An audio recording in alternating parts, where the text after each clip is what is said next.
How to turn off auto brightness on iPhone. So all you have to do is to go here to your settings area and it will lead you here. And what you want to do next is to scroll down up until you see display and brightness. It's actually under control center and above display.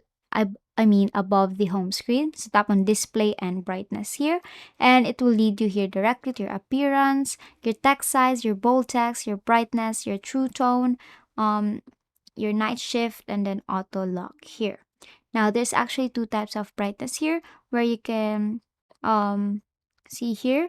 You'll see the brightness here. It's either this bright or this dim. Then what you can do next is to tap on True Tone here.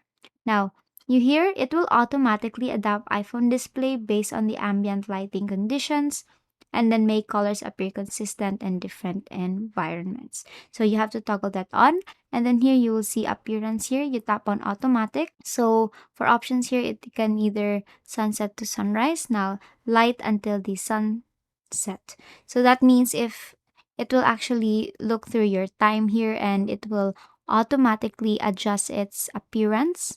And basically that's it. That is how you turn off. Since we want to, now it's actually turned on here, right?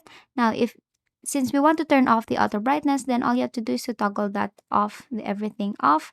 And basically that's it. That's how you turn off auto brightness on iPhone, and that is all for today. If this video helped you, please give us some thumbs up and subscribe to the YouTube channel for more tutorials. Thank you for watching.